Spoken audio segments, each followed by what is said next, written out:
people that I know who have gone like way beyond their age. A lot of them are now in German opera houses, and they're actually fixed there. We had a class for Bohem where we did during Corona. We were all not sleeping during Corona. We did a lot of illegal work. we talked to some venues, some rehearsal venues, and they were empty. Like in Vienna, it was empty. And they said, okay, we give you the key, just do whatever you want, just don't tell the government, something like this. Yeah, but we told it like we just practiced, we talk to each other, we do protocol, we wear masks, we do tests. The conductor was also very paranoid. And yeah, every day we had to show these papers to the conductor, even I had to do it also. And we really stayed almost corona-free. Like one cast who get corona really was separated from the others, so we structured it like some productions lasted in that frame 18 months in total, like for my Zauberflöte. And then the next one was the Bohem. And everyone who did, for example, in Bohem, I think almost all of them that cast now is somewhere in the opera house, French opera house, and also conductors in Switzerland. Now they're all having very big careers, and they're all under 30. And we're all under 30. Yes, well, I'm curious, were there other challenges that came with the formation of your favorite? I mean, as a theatre practitioner myself, it's like I was told by an actor veteran in his 70s that why we create art is not just to express ourselves, but also to have a pool of fond memories, right? Yeah. The catastrophes and whatnot. That's the whole point. Yeah. So, were any favorites? Any favorite problems? In hindsight. Any favorite problems apart from cast members hating each other that I had to solve? Yeah, one was jealous of the other, why they got this role, that role, or why he has to be more on stage the other, and then they find on stage by throwing real objects at each other. Yeah. Then we have budgeting, scheduling, cast replacement. Where could we find someone breaking down because of the role being too much, their lives, personal problems being too much, like their financial issues at home being too much, and you always like ask if your family has a crisis or something, why are you doing opera or art? So we have to always find a way to overcome this. Like a bit like a emotional support group, I think, for each person. Apart from, of course, all the budgeting issues or whatsoever, but the emotional, I think the emotional thing that goes on. Alright, okay. So, segue back to this particular production. How did this production come about? This one? Yeah. This particular one? So it was, it came with me knowing someone from Singapore who sang in my production. Audience member has watched in Mala, one of the singers, who introduced me to a reliable group in Kuala Lumpur, the most reliable opera group. So they said, okay, it's good to get connected, and then in the end we just connected. It always starts with like you getting to know each other, and then finding out what you look for, what you don't look for, and what you have, what you don't have, what resources you have, and not necessarily all the time. At this moment, I think you don't look for someone who has a lot of money, but like you find the money together, or the idea or the production concept together. Because I think if you're looking for money, money is also everywhere. You say, yeah? But the good ideas are the things that will, not only get you the money, but will get you the meaning behind, I think, every production for the long run. And so it came about that we knew each other, and then we were talking, maybe planning something, maybe we do next year, okay. And then it came to like a lot of people around my circle who also wanted to do projects together, and then also then it came to, okay, let's try to do this concept of what we call Silk Road Festival, not just a localized festival, but a festival that involves a whole bunch of locations, and the productions are from everywhere. Yeah, people I know are from everywhere, and everyone is near to each other. So it started actually from Priya, who was the Thai singer, who wanted to do a concert this year in Bangkok, and it was like, okay, let's try something together.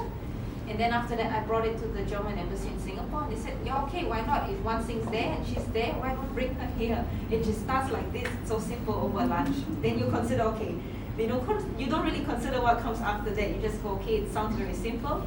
And then you start calling another person, yeah, we have this may be happening, maybe this works too. And then they go, yeah, okay. And then they go, okay. And after like a short, I think about 2 months before, 1 month, we say, okay, we will just make it this year. And then it starts really the whole, I call it the pilot project, because we don't really know if it works. I've never seen the singers here. I've never worked with anyone before, just put it like all together.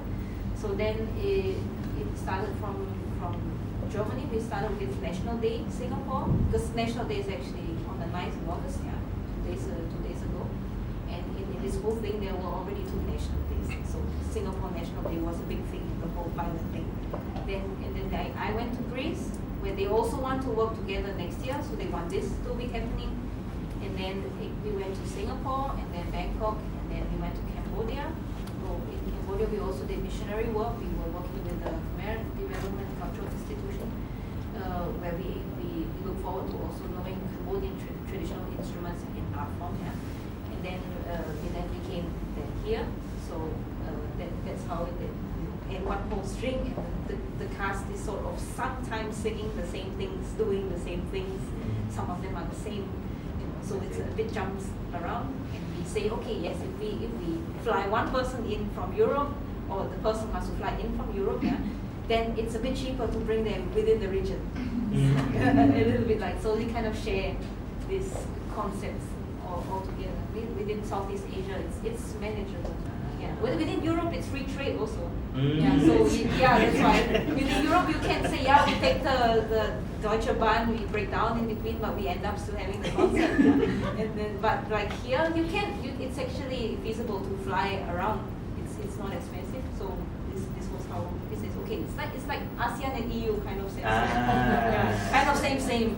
Yeah. All right. Same but different. Yeah, same but different. Yeah. Some people had to go through a lot of visa checks, like maybe for example, had to get Cambodian visa. I didn't need the visa. Priya didn't really need a visa, but some need visa. But it's okay. It's not so free, but okay.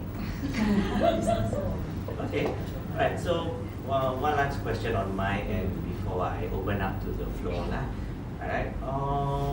I know this is a bit more philosophical, but what is your hope for the future? I know it's only started like last year, but yeah, what's your hope? What's your vision?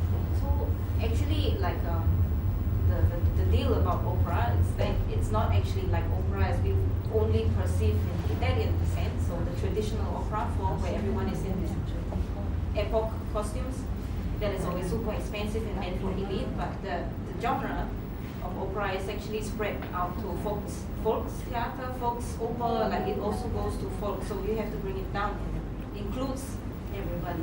So you may include a lot of the community in one project. So this is the whole idea behind music theater, I would say, in the German sense, and including many different art forms into a single production is like what I think is the beauty behind an opera production. Which I think is what the KLCO is doing. So we're reaching out to really a lot of community, like including everything together, because that's what I think is a definition of good art. Not just, of course, how sophisticated it is, but who it's made out of, and every single group has something very different and exotic and emotionally unique to offer. So then to introduce this perspective, I think, to the entire continent, that's why Asia, yes, and to bring it and integrate it into a part of our culture, or if it already exists within the various different racial groups, to bring it and make it more prominent. Thank you for that.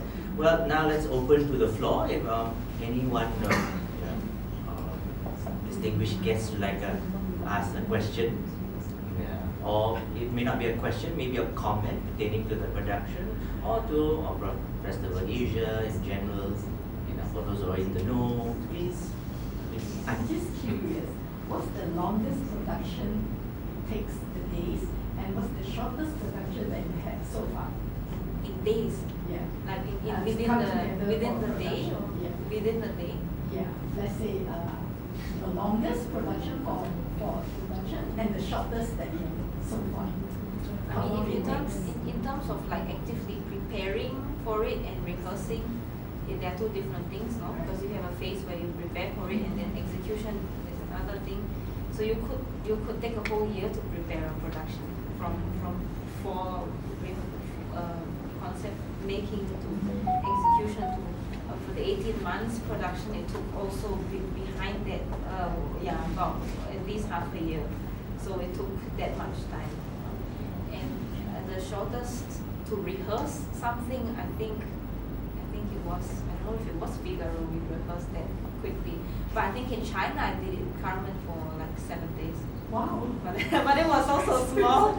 And the Chinese are also a bit different in working, they don't have really a division in their groups. So the boss was also going to buy me a pencil. And the conductor was also fetching a red marker. So it was always all together. And the singers were they're from Mariinsky, from Mariinsky Theater in Ruslan, Russia. Yeah. So that we rehearsed, I think. But I think also certain productions, I wouldn't call it rehearsed in 2 days, but it depends on how fast, how big the stage is, how good the people are. It could be done, I think, in 3 days. Yeah. I mean, it's an Asian way of doing things, I think. That's why we are high. Yeah. Next question? Or feedback or a comment, observation? Feel free. Yes. I want to know when you're next doing an event in KL or in Malaysia. We discussed it with Danny. It's the next year. Yeah. Good. And I think I will try to bring them also out of KL. Yeah. Not just to Germany, but I haven't told him yet, but maybe some plans outside of KL to other parts of Asia. Not just to represent the Malaysian community, but also maybe with the team to organize some things outside that are involving regional work. Yeah. But we tell you later. Okay. Right. Thank you for the question. Any other questions, thoughts, feedback that you'd like to? Yeah. It could be named, no problem. No judgment here.